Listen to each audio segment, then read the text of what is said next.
Hi, I'm Sam Flynn, and today I'm going to talk to you about 5 ways to use social media to grow your B2B email list.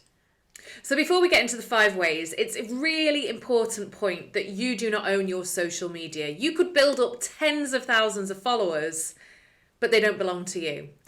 So your Instagram could be removed tomorrow. LinkedIn could collapse and never come back. Essentially, all that work you've done could come to nothing because you don't own it. So growing your email list using social media is really important. It's a way for getting those people off somewhere that you don't own to somewhere that you do by getting them on an email list that you own. So that is why this is really important. So without further ado, here are 5 ways to do that.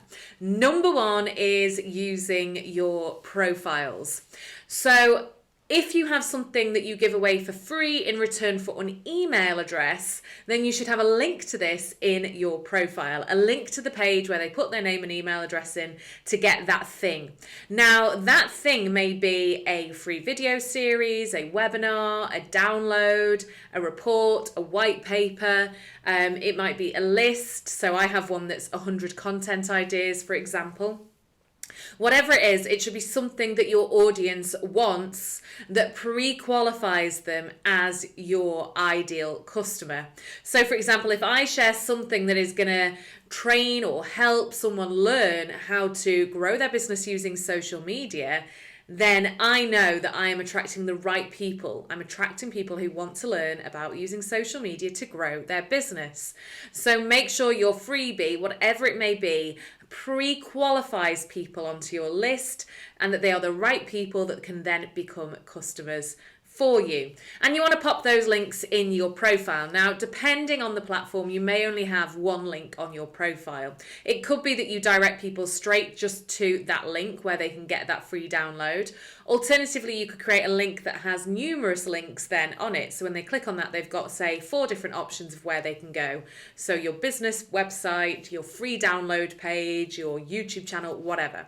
Okay, so you could do either of those. There are things like Linktree or Link in Bio, which are kind of software that you can use to have multiple links, or you could create your own web page on your website that has a few different links on, and then in your profile, make sure you state what they're going to get when they click on that link. Make sure you push that freebie to encourage them, give them that call to action to click on that link.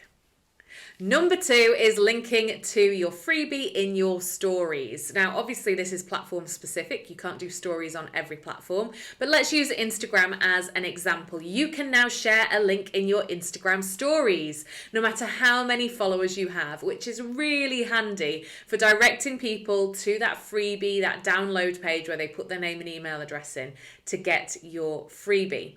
So use that link in your stories. Tell people why they would want that freebie and include the link. And do this multiple times. Don't just mention it once in your stories, because different people will be viewing your different stories on different days. So make sure you keep talking about it. Maybe mention it in different ways. Maybe you could share some feedback someone has given you about that particular thing with a link to it. Maybe it's you in a video talking about what they get with a link to it. Maybe it's some written text about what's included with a link to it, but make sure you're doing it on repeat. And that link in stories is a great way of directing people off to your link. Number 3 is using Facebook groups. Now, if you have your own Facebook group that you use for your audience, then one of the questions that you can ask when they join the group is whether they would like a free download and explain what your download is, and for them to give you your email address. Now, currently at the time of recording, there isn't a way that you can automate this process. You will have to then manually add those email addresses onto your list. I tend to do this about once every 1 or 2 weeks. I will move people over to my list from there. So I'll just save them as I'm adding them, and then once or twice a month I will go and add them to my list. So that's using your Facebook group as they're joining. Of course, you can also use your Facebook group to promote your freebie within your group and direct people to it. What about other people's groups? Well, it really depends on the group rules. Some groups just have a complete no promotion zone, but some will allow some freebies, so you could ask the admin or try and see if they will publish that post for you. Alternatively, there are often kind of threads where they say, promote your freebie, promote your download, or tell us what you've got to offer. And then you can comment with that thing. So groups are another great place on social media to be promoting your freebie and getting people onto your email list. Number 4, which I'm sure you're already doing if you have a free download or some kind of freebie, is promoting it in your posts. And you can do this in numerous ways. So if you're talking about something that relates to that freebie, so let's say at the moment I have my content calendar. So if I'm talking about creating content, at the end I could say, make sure you've got my content calendar to make planning your content for 2022 really easy. So you can incorporate it into posts that talk about that particular topic matter, and make sure you then end with, and don't forget to go and download, here's where you can do it. On Instagram, of course, you can't add a link to the post, but you can direct them to your link in your bio. Or you could say, I've mentioned this on stories, or it's in my story highlights, somewhere they can go easily to get that particular link. But mention it in your post as often as possible. Again, as with stories, not everyone's going to see your post. So make sure you're mentioning it on repeat and not losing that opportunity for people to go and get your download. And number 5 is indirect messages. Now, with my content calendar, one of the big things I'm doing and pushing is messaging directly on the platform, on LinkedIn, messaging all the connections I think that my content calendar will be applicable to. Now, this is a long-winded process, and by all means you can outsource that. You don't have to do it yourself. Just write your message or create a video to then send. Now, this isn't too spammy because you're not selling to them. You're actually giving them something for free. So you're not asking them to give you money or to set up a call or anything like that. You're just saying, hey, I've got this great free thing and I thought it might be of interest to you.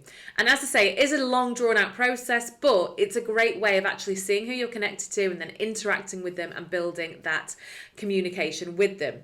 Now, last week I sent a direct message to someone I'd previously done some work with saying, hey, I've got this content calendar. And they came back to me and said, can you do a complete re-edit of your calendar for our organization? Can you then deliver some training on creating content? So just by sending that freebie message saying, hey, listen, I've got this freebie, that has led to a big project for me and bringing that customer back to me as well.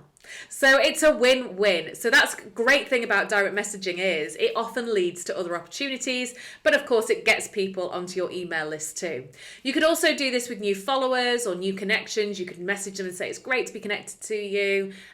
By the way, I do have this freebie. It might be of interest to you. It's all about XYZ. Here's the link.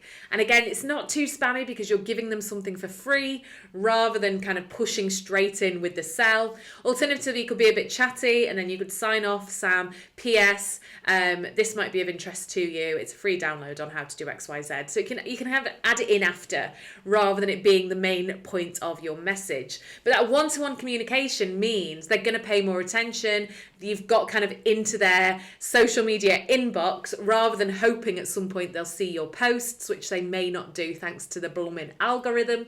So that direct message piece is a really important part of this as well. It also means as you're bringing in new followers, you're straight away moving them over to your email list. Back to that issue I mentioned at the start, you don't own your social media, and so you want to make sure you've got those people on your email list.